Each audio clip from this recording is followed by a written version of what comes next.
everyone, it's Rambling Hour with Lisa, Season 20, Episode 8. I thought this would make a cute start to it, but it's probably still too hot to have any of it. It's a Kit Kat hot chocolate. If you can see behind me, there's like a red ball there. It's like one of those, oh, what is it called? You know, you put the little cartridges in and make a hot chocolate or a coffee. And we got it reduced years ago, and we barely use it because it's not really environmentally friendly or cost effective to use the cartridge things, but I think it's good for something like this when you have people over for an event or something where people can choose what kind of coffee they want. So there's these Kit Kat hot chocolates, which I probably again got the cartridges on sale, and they're not too bad, but so you can see a theme here: Man City, and then Steve got the new Man City 2026 annual. Just thought because Steve's hat was sitting around that I would use it. And then when I thought, what cup should I use from all the cups over there? Wait, does it show the same on both sides? No, that's just the badge. This is like the elf on this side. There you go. Okay, that burnt.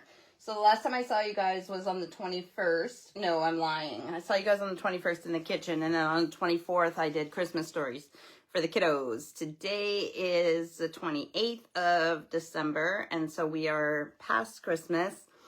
A lot of people would have got together on Christmas Day if you celebrate Christmas with families and friends and yada yada. We did our Christmas together on the 27th, which was yesterday, so we had everybody over. And our tree is behind me still, but it's looking naked underneath it, which is fine. So it's controversial when to take down the decorations in this house, in this country. When I lived in Canada, especially because there's so many Ukrainians on the prairies, we wouldn't take down our decorations till definitely after New Year's, but Ukrainian Christmas isn't until, I just asked Alexa, and it's 10 days from now. Did it say January 7th? Something like that Ukrainian Christmas, and then there's Ukrainian New Year's. So, and then here, I guess the rule is like by January 6th, you're supposed to take down all the decorations. Well, I can tell you now, it'll be whenever I feel like it. Plus, half the decorations are winter. Speaking of winter, I'm just going to ramble on. I don't know who's watching now live or watching later, but I'm just going to ramble on with all the things that I want to tell you guys about. So I haven't told you guys about books in the last couple of weeks because we've been in the kitchen working or doing crafts or whatever. And I haven't listened or read a lot. When I say read, I mean listened to. I haven't listened to a lot of books in the last few weeks just because I've been, visiting or doing other things with people, or for Christmas or whatever. But I have listened to some, so I am going to tell you guys about those now. The first two that I'm going to tell you about, I've actually listened to more recently than the other ones that I'm going to tell you about. But because they're printed off ones, I'm just going to do them first. So these are, again, ones that I read or listened to. That I don't own the actual book. I did. I took pictures of it, and we gave it to the Spiritualist Church. Because they weren't ones that I thought, they were ones that I thought I might want to read, but not necessarily keep. So, and both of those are true facts.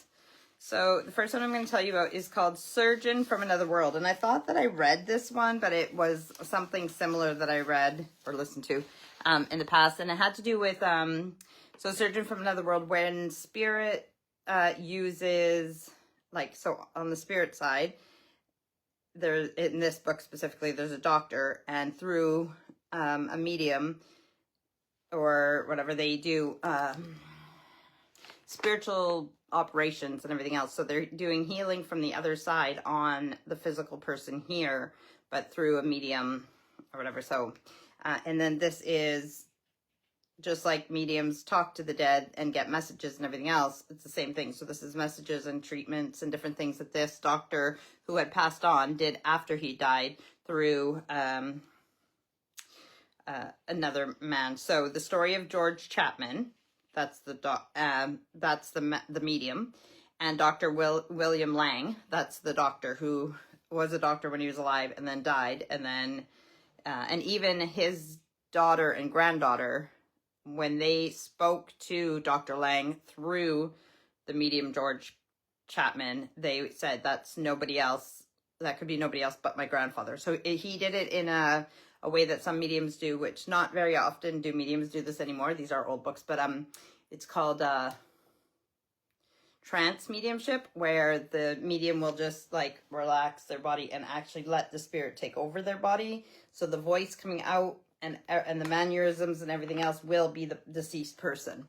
Anyways, I didn't look what year it's from, but you can tell by the front of it that it is like older, 80s or something. 80s, 70s, or even before that, the whole like life of Dr. Lang and after he passed away. It was interesting. It is similar to a book that I had heard before, and I do believe in these things. And it's interesting to just, again, hear about different stories or different experiences that different people have had. But I will give you the synopsis on the back. Critics sometimes charge mediums and healers with being fey, faraway individuals. This accusation definitely cannot be made against George Chapman. Born in Liverpool, George lived in the Merseyside Docklands area, and during the Great Depression took a variety of jobs as a garage hand, butcher, docker, and professional boxer. Later joining the Irish Guards, George transferred to the Royal Air Force as a gunner. Subsequently, he saw service with the Royal Marines and the Royal Navy. Tragedy struck the Chapman family when their first daughter, Vivian, died. On being told by the doctors Vivian would not survive, George was shattered. I left the hospital, walked in the woods nearby, and wept bitterly. By now a fireman, George subsequently investigated spiritualism. Discovering he was a trance healer, into his life came William Lang, an eminent eye surgeon who died in 1937. When he began working through me, there were colleagues of Lang still in practice, writes George. There were also patients who had consulted him while he was a surgeon on Earth, who later came to receive treatment from him again, through me. They confirmed that it was the same Dr. Lang they had known. Over the years, we have been able to piece together the story of William Lang. Moreover, various members of the Lang's family have similarly confirmed he is continuing his healing ministry from the spirit world. Surgeon from Another World is a story of an astonishing two-world partnership, as well as proving beyond all doubt the efficiency of spirit healing and its sometimes miraculous results. It presents a remarkable and indisputable case of human survival of death. So, yeah, and it's as told by Royce Stemmen. So that was one that I listened to. Again, interesting to hear all these different stories and stuff, especially if you have books from back in the past when this stuff wasn't all over the place. And, you know, I mean, people can make things up lots, but this one is exactly what it says it is, but I didn't really think about it until I started listening to it, and I'm like, whoa, this is heavy. But this is called The Gospel According to Spiritism. Literally the gospel. Like, I don't know if I thought it was a play on words or how I thought this was, but it literally is the gospel, like the Bible, according to Spiritism. So it's a comparison of both of them. So it was heavy in the sense that the Bible is a lot to take in and interpret, and obviously everybody's interpretations will be different, but it was interesting to see the comparison between the two. It was just, it's the kind of book that I might want to listen to again because it was so heavy. There was a lot of information. It was before Christmas when I was listening to this, doing Christmas shopping, doing Christmas wrapping. And so it was kind of cool that I was listening to stuff about Jesus or about the Bible and everything else around like Christmas time. But at the same time, like I said, it was a lot to take in. So it was still interesting, but I'll read the synopsis on the back. The Gospel According to Spiritism. I guess, like I said before, if I would read the synopsis before I started listening, I might know what these books are about when I'm listening to them, but that would just make too much sense, right? Don't worry, these books are not all about, I don't even think none of the other books are about Spiritism, spiritualism, or anything like that. This is The Gospel According to Spiritism, Alan Kardec, And there's a picture of Allan Kardec on the back of the book. And it says 1804 to 1869. You might hear Sasha howling. I thought Tom just wanted me to let her inside. I didn't think him and Aurora went anywhere. But if he's not home, then that's probably why she's howling. Steve's out with his mates, so. Okay. This is the third book of the Spiritist doctrine as codified by Allan Kardec, complementing the teaching given in the Spirit's book and the Medium's book.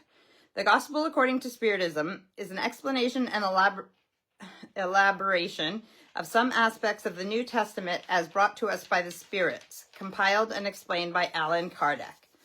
Hi, Sasha. This is a textbook to be constantly read and studied, individually and in groups, and is invaluable for readings during meetings or services. It can also be opened casually at times of bereavement, stress, or indecision. So it does go through different things like that on marriage, on different, on suicide, and just like the interpretation from the Bible and from Spiritism. So if you are religious and you're also believing in the spirit stuff and want to know what the similarities and contrasts are, this might be a good book for you to get out of the library if you can find it. This is a textbook to be constantly read and studied individually in groups and valuable readings, meetings, services. Sasha, stop. It can also be opened casually at times of bereavement, stress, or indecision, when invariably Spirit will arrange that the needy individual finds before them the very words which will bring most comfort or orientation at that moment, which is true. That's how Spirit works. Not just with this book, with lots of books, music, lots of ways. This book will bring a change to our outlook on life, its many problems and our frequent sufferings. The degree of love and hope it brings, together with its message for humanity of the certainty of knowledge on such matters as reincarnation, immortality, constant progress, and demystification of hell, gives man renewed vigor and motivation for the many battles of life still to be fought and won. Many human disasters, such as suicides, crimes, and violence, will be, and already have been, averted by the reading and understanding of the message brought by this extraordinary book. I also just realized that the author of this book died in 1869. Oh, he wasn't very old. He was 65 when he died. So he died in 1869, and yet when I listened to this book, it could have been, I knew it was a little bit old, but I didn't realize it was that old, because the interpretation of Spiritism and the Bible, they're all based in truth. And lots of the stuff in the Bibles are parables, and as much as life changes, life is basically the same with families, friends, love, hate, marriage, children. The basic things about life are the same. I did enjoy this one, but I need to listen to it again to get more out of it. But it is an interesting comparison. Now, the rest are real books, and I'm going to flip them over so that I can go biggest to littlest. This one I showed you guys before when it first came. It's called To Die For, a cookbook of gravestone recipes, and by Rosie Grant. And I have listened to this and looked at the pictures, and I really like it, and I can't wait to do some of the recipes. So this is it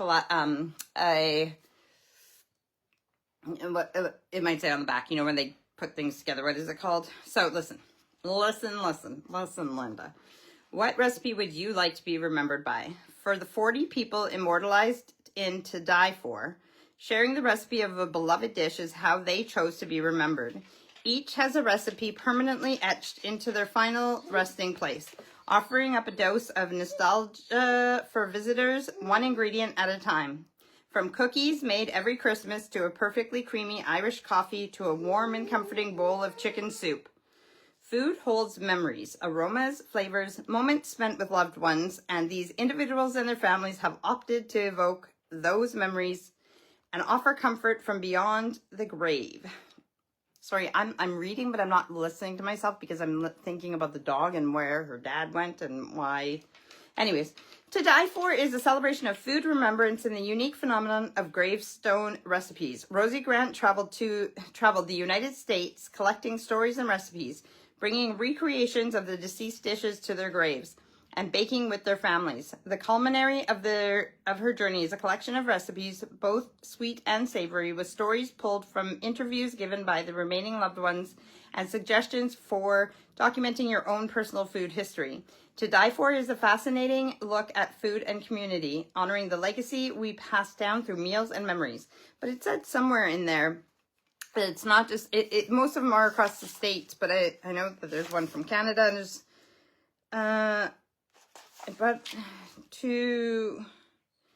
okay, the dedication to my grandmothers, and then okay, from headstones to headstones. What is a gravestone recipe? What to expect from this cookbook?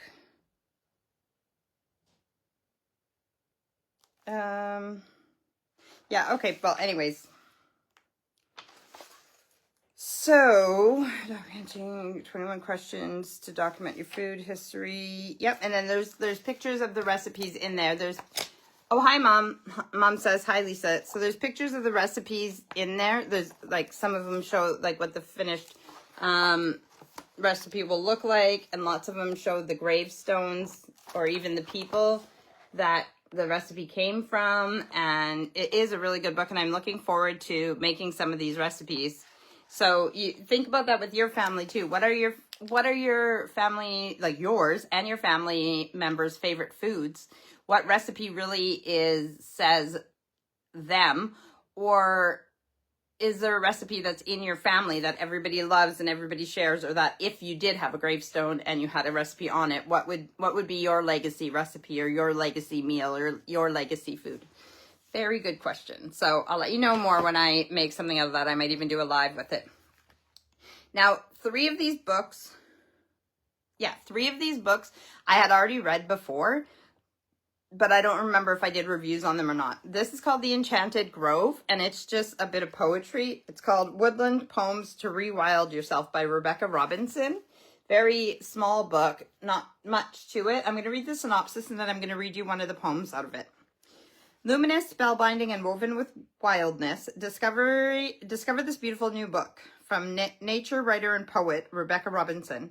In her second collection of nature poems, crafted to capture the essence of the forests, of our forests, embark on a journey deep into the heart of the Enchanted Grove.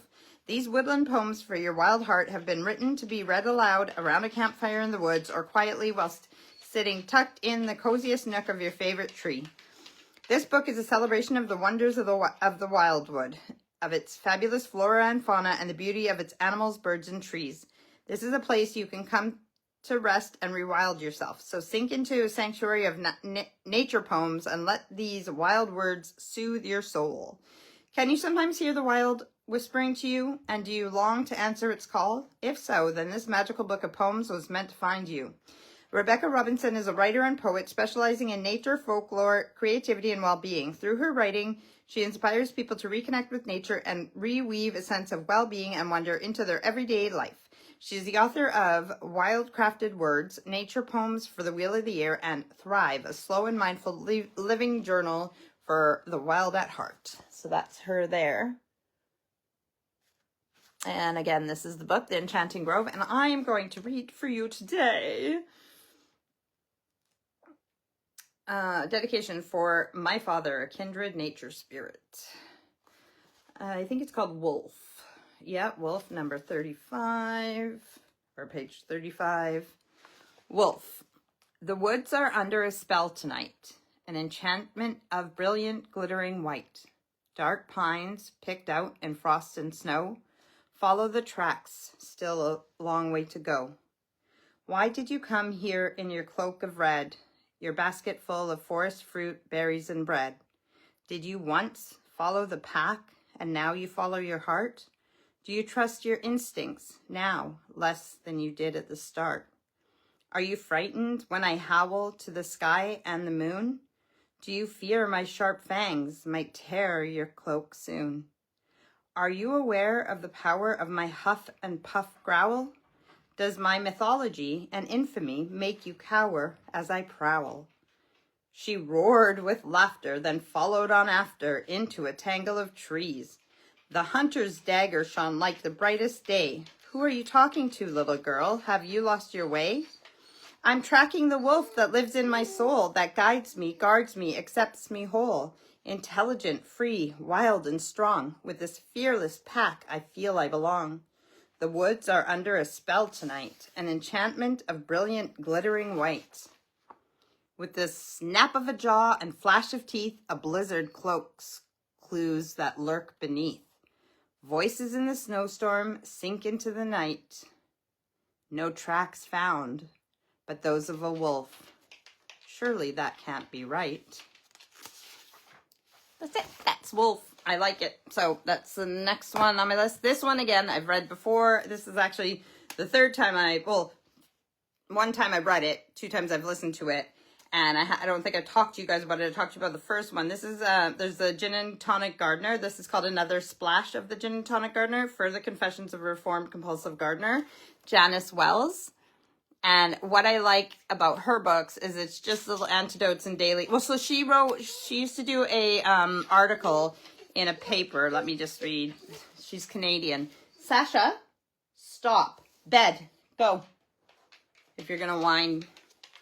Janice Wells' grown-up daughters were delighted when their mother finally decided what she wanted to be when she grew up and started writing. Her lifestyle columns for the Halifax Chronicle Herald, the St. John's Telegram, and the Corner Brook Western Star have been delighting readers ever since. Her best-selling book, The Gin and Tonic Gardener, received numerous accolades, and her second hilarious smash hit, Definitely Not Martha Stewart, Domestic Tales of Starting Over, is destined to become a classic for everyone who has ever started over, or even thought about it. She's a Newfoundlander living in St. John's, where she is completing a biography of Newfoundland Premier Frank Moores, while enjoying the occasional gin and tonic in her downtown garden and her outpour garden in Eastport. However, saying that, this book is from 2008. And so her other 2 books are from even before that. And I haven't read the Martha Stewart one yet, but I will. I do own it. So in her best-selling book, The Gin and Tonic Gardener, Janice Wells encourages gardeners and non-gardeners with her frank and funny journal about her gardening successes and failures. Another Splash of the Gin and Tonic Gardener chronicles the next 2 years in the gardening life of this knowledgeable but irreverent gardener, as well as grapples with creating a low-budget gin and tonic garden. She calls it the Gin and Tonic Garden because she wants it to be low maintenance, where you can just sit and have a gin and tonic and enjoy the garden. In St. John's house, she can barely afford to keep up. From her constant scouring of yard sales for perennials to her aversion to grass, her ongoing battles with the rocky soil and an ugly chain-link fence, it appears that Wells is far from cured of her compulsion to garden. She tries to convince herself and her readers otherwise, but even when she leaves her own garden, she can't resist poking around in other people's. A firm believer that the best gardens don't sulk from a little neglect, Wells continues to balance humor and an affinity for the hammock and a good book with her quest for old-fashioned cottage garden of her dreams. And I really liked it because it just gives me a little bit of that inspiration for the garden, even though it's December right now. Okay, so the next one is one, again, that I've already read before or listened to before, and I listened to it again so I could tell you guys about it. The Wheel of the Year by Rebecca Beatty, your rejuvenating guide to connecting with nature's seasons and cycles. So in this enchanting book, Rebecca Beatty, a Wiccan priestess who has practiced witchcraft for over 20 years, takes us on a magical journey around the Wheel of the Year. Every 6 weeks, from the spring equinox to the summer solstice, from the autumn equinox to Imbolc, these restorative moments in nature's cycle offer a moment to pause and reflect, to reconnect with seasons and ourselves. The Wheel of the Year is alive with the ebb and flow of the natural world, full of nurturing rituals, rejuvenating wisdom, and journaling prompts to help you sow seeds of change and thrive. So it was a good book. She is Wiccan and I'm not. Wiccan is like a religion based on Jared Gardner's practice, and I am not Wiccan, so it's more like you can practice witchcraft in many different ways, but Wiccan is more of an organized way of doing it. So, but it's still, I still got a lot out of it. And the other thing is, yeah, like any book like this, you can just take what you want from it and leave the rest. You don't have to, it doesn't have to be your Bible, right? Everybody's has their own way of believing and everything else, but you still learn a lot from this. Oh, actually, wait, I think I just came up across in the index, Wicca. Oh no, it's just giving, that's not the index, that's probably the bibliography, where it's giving all the references for, oh no, that's further reading. References.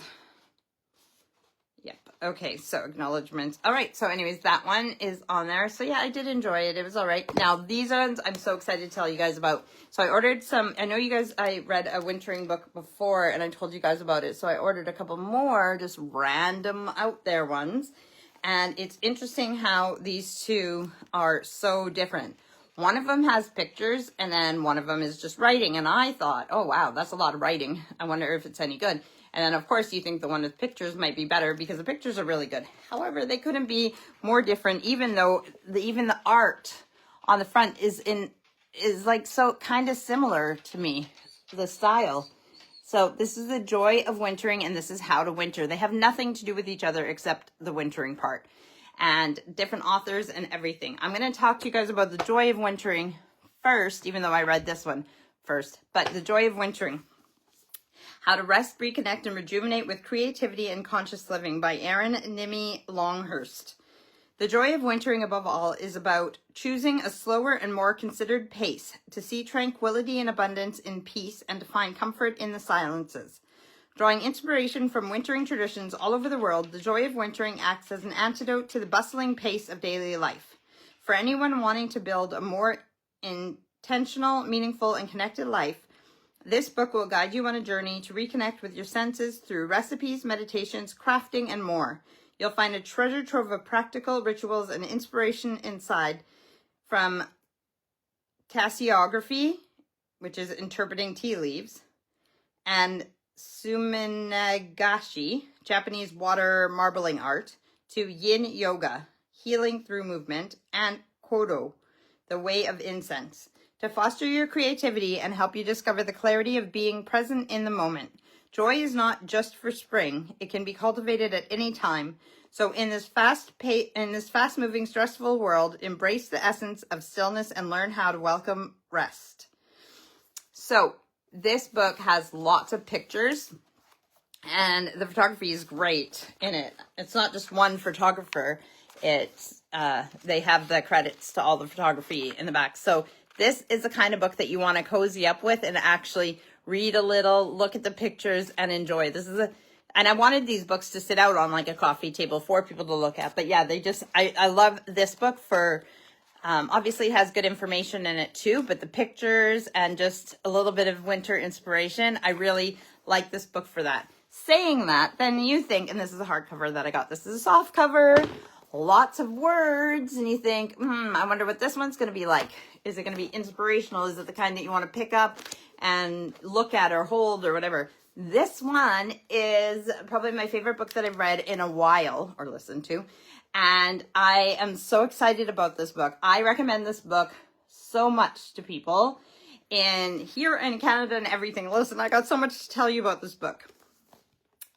Harness your mindset to thrive in difficult times. How to winter. Essential strategies for turning life's challenges into opportunities, says Carol Dweck. This is by Carrie Lebowitz, PhD. Lebowitz. That's probably Lebowitz. Okay. Do you struggle with winter? Do you dread it getting dark at 4 p.m.? Do you find endless gray skies, drizzle, and biting cold tough to deal with? Dr. Carrie Lebowitz can help. No one can change the weather, but this groundbreaking, practical, and highly effective book will dramatically shift how you feel about winter. Lebowitz is a world-leading expert in mindset psychology and in how to winter. She sets out evidence-based strategies to help you learn not only to accept, but even embrace the chillier months. Drawing on her extensive research and insight from cultures around the world, Lebowitz offers easy-to-follow advice from transforming your experience of wintertime.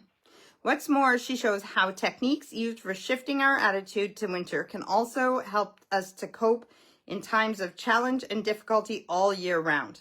Whether you suffer from seasonal affective disorder or simply find yourself in an annual post-autumn slump, How to Winter illuminates strategies to help you thrive on cold, dark, and difficult days. I love this book so much. And like, not only was I listening to this book for wintering, I do suffer from SAD, which is seasonal affective disorder, and all those things. But I've always loved winter too. So you'll learn in this book as well.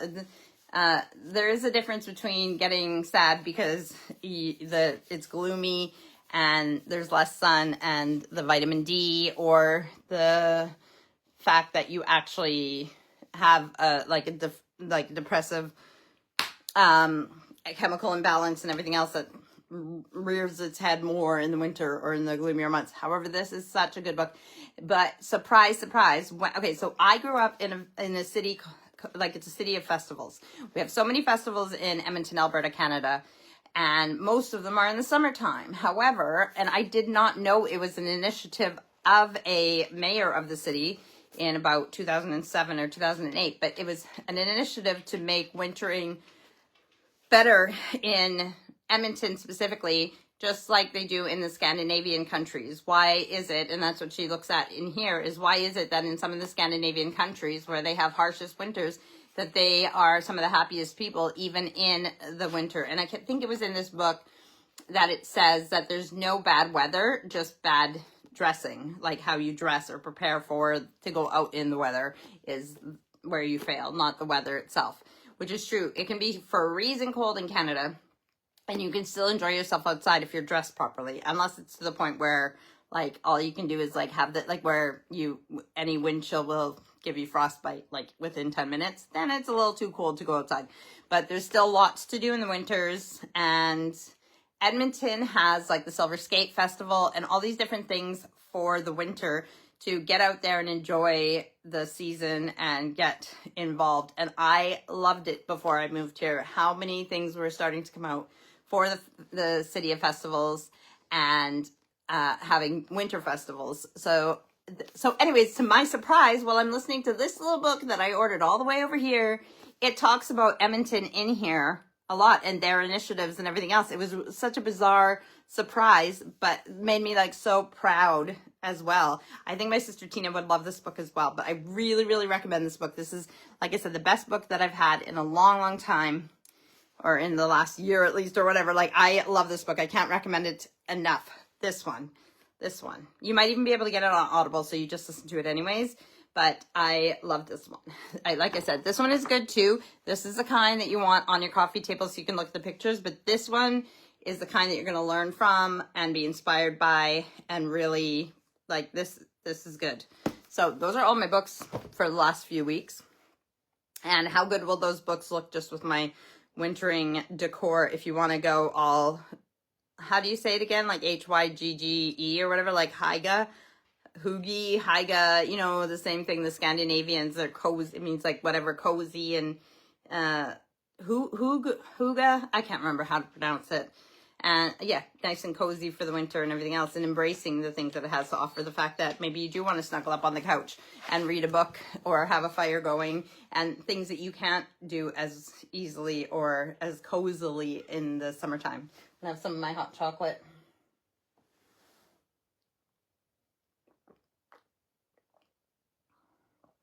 Cheers. So Christmas is over. I still have some people to get together with. Excuse my big fat finger. I'm just seeing what time we're at.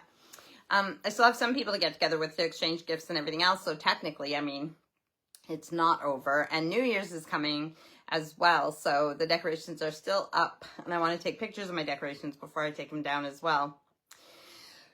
What else can I tell you guys about? So today's the 28th. So next time I see you guys, it will be in the new year, 2026, so there's 31 days in December. So 28, 29, 30, 31. and then 7th. So I guess, because they said in 10 days, but we're going to see you guys in, oh yeah, so wait, my brain's not working, 5, 6, 7, 4. So the 4th, I'm guessing January 4th is next Sunday. So that's when I'm going to see you guys. And then Ukrainian Christmas is on January 7th, I believe. So Christine Troiko says, Happy New Year. Thanks, Christine. Happy New Year to you as well. So when it is New Year's in a few sleeps. But yeah, I don't have big plans for New Year's. Me and Steve will just be there like watching TV, cheersing each other, which is fine. I don't even know if any of the kids are going to be home for New Year's. I think maybe Tom, well, I don't know if Tom's going to be, maybe Aurora, I don't know. But it was Tom and Aurora last year too, and they just came down for 5 minutes for some snacks and to bring in the new year, but that was fine. I'm okay with that. But we had a great Christmas yesterday with all the kids, the grandkids, the parents that are here. My mom's in Canada still, but I did get to see my mom in September, October. So that was nice. And yeah, so everything went, oh, the food was amazing. Steve makes the dinner every year for Christmas, but yesterday's, we agree that like, even though it's good every year, yesterday's was just somehow even better. It was one of the best ones he's ever made. And I don't know what was different, but it was so yummy. So yeah, we had fun. I took a video of, especially with my brother passing away and knowing what's actually important and relevant. And it's not the gifts, it's not that, but I took this little video as I watched in real life too, and it was in this living room. Actually, I was sitting like on the floor right down here, and it was just videoing like everybody talking to each other and opening their gifts at the same time, and just it was just a family, and it was just I just went panned back and forth, and how beautiful it was just seeing them happy and visiting and everything else and the things that actually matter. That was one of my best Christmas gifts. Just wanted to say it, since I probably won't say it that day. Oh, well, probably not. Thank you, Christine. So, yes, Happy New Year. I hope you have a good New Year. Also, speaking of gifts, this is a necklace that I got from my father-in-law. I posted about it, too, which was nice, with a nice little saying in the box that said, to my unbiological daughter, I may not have given you life, but life gave me... Oh, I may not have given you the gift of life, but life gave me the gift of you. Something like that. Really sweet and nice. So, yeah, but next to that was just seeing the family all together and happy and healthy and embracing that moment, because we never know who of us is not going to be here to celebrate the next year. And, yeah, that's just... Yeah, my brother's been on my mind a lot. And so saying prayers to his family. I know I'm part of his family. But, I mean, his wife and kids and my mom and my little sister and her husband and anybody else who's just finding it very challenging to not have my brother around in the same form anymore. And then also the other ones who we've lost along the way. I have cousins and obviously aunties and uncles and my dad. And, like, we've all lost people. And it's just, sometimes the grief rears its head more than other times. So... I hope that everybody's doing well, that you're healthy. I'm looking forward to a few of the friends that I'm going to be getting together with like soon, and some of the conversations I've had with other friends recently. And it's just important to reach out to those people who you actually want to have in your life. When my brother died, it was like one of the first things I thought of was like, I'm done. I'm done caring about people who don't care to put in the same effort. I'm tired of reaching out to people who don't reciprocate.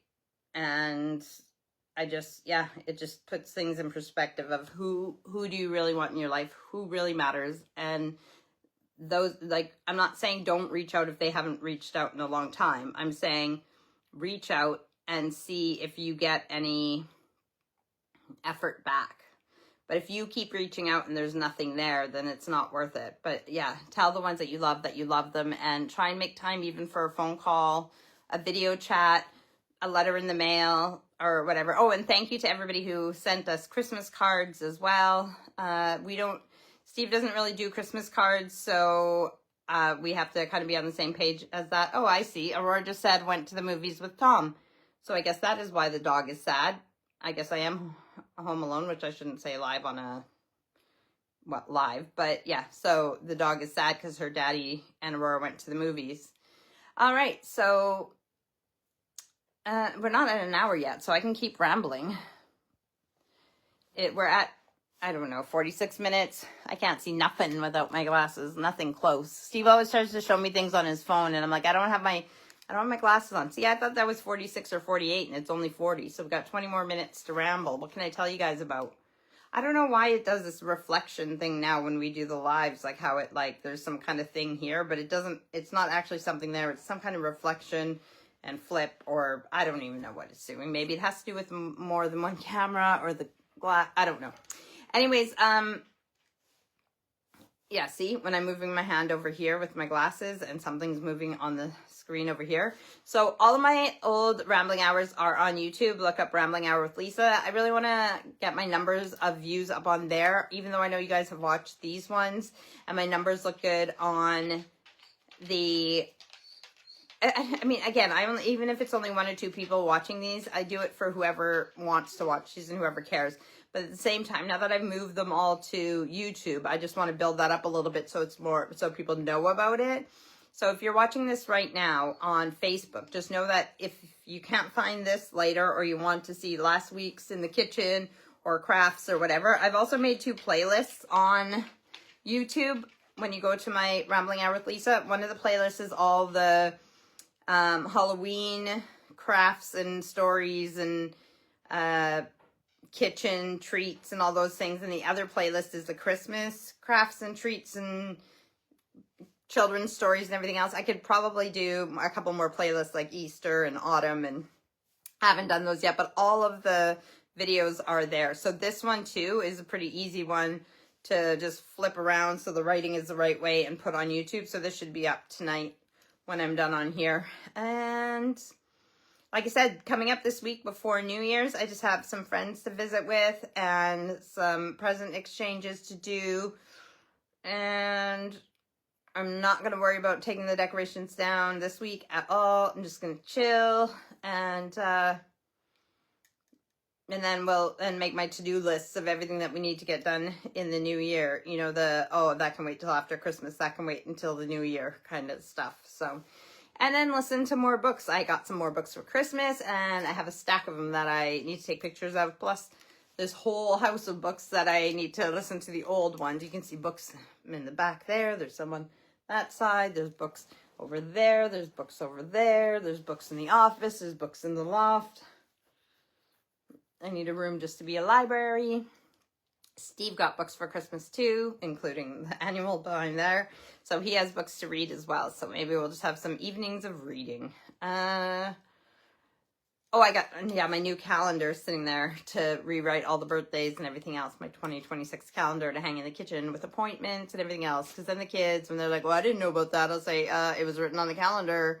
So I can't help it. If I find out there's something going on, or there's an event or something, you know, like dinner with whoever on Friday, kids are welcome. I'll put it on the calendar. I'll tell them about it. And then it comes up, and yeah, that's all I can do.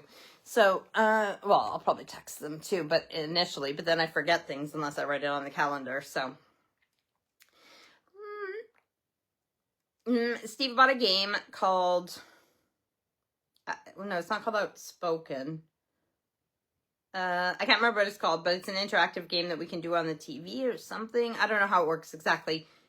What is it called? Not Outcast. I can't remember. But he bought a copy of the game for here, and he bought a copy. I was just thinking, where is it? I could just show you guys, but he bought a copy of the game for here, and he bought a copy of the game for my family in Canada. And I don't exactly know how it works, but you can play against each other. So that's exciting we'll look forward to trying that out. There's still a parcel coming from my mom that didn't get here before Christmas, so hopefully that gets here soon. It's funny because the parcel that was supposed to come with little gifts for everyone in, my little sister sent it for my mom, and she forgot to put the Christmas card in it to send it, which is okay. And then my mom took the Christmas card and posted it separately because my sister had forgot it. And I've already got the Christmas card. It's hanging on the line, but the parcel hasn't come yet, probably stuck in customs or whatever. So hopefully that comes soon. I guess I'm going to go spend time with the little sad, mopey Sasha doggy. And yeah, I mean, I guess this doesn't have to be a rambling hour. We got 15 minutes left. But Sasha, you want to come say hi? Come on. Up a little bit. Up. Up. She knows she's not allowed on the chair, but I'm trying to get her up on my chest. Come on. Up. If you're standing and you do that, she knows she can come up, but she knows the rules. So now she's just confused. You a good girl? You a good girl? You come up? Up. Come on. Up. No? Okay. Yeah.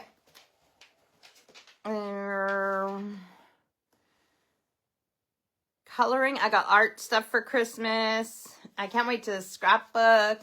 Once, you know, now that the Christmas stuff is done, I still got like priorities and responsibilities to do, but in the downtime, I'm looking forward to doing some scrapbooking and some art and journaling and scrapbooking and I don't know what else. There's too many things that I want to do and not enough time. And listening to books. I have 2 books on my phone already that I'm going to listen to. Those are the ones that I don't own the actual book anymore. And then, like I said, I got a stack of new ones that I got for Christmas that I want to take photos of and others as well. So I'll let you guys know that. I don't want to overwhelm you with books, but I can't help it when I'm really on the ball and listening to books. I can get through so many of them and it makes me so happy. Speaking of which, some of my gifts from my mother-in-law and father-in-law, Chris and Trisha, have to do with book loving me. One of them's a mug, so I'll use that on one of my actually, I might use all those like book things. Next time I have a stack of books to show you guys, I'll do one of my themes as a book theme when I can't think of another theme to have. Well, oh, and one of them is a pillow with my name on it, Lisa May, and books, and it has like the little pocket to put your book in. So that like if I have my book on the couch and I have my pillow there, I can tuck my book into the pillow and know exactly where my book is.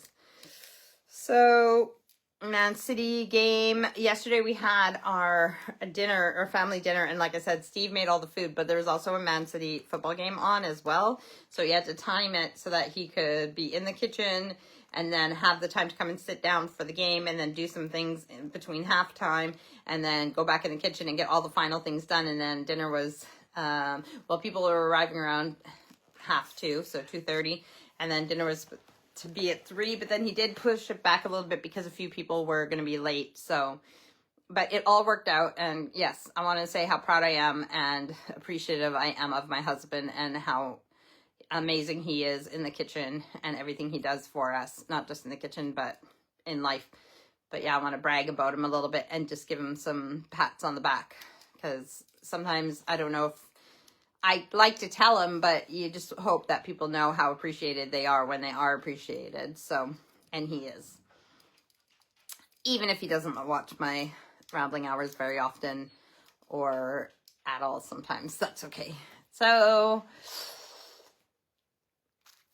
the other thing is like the house is pretty clean, especially considering that we just had everybody here yesterday.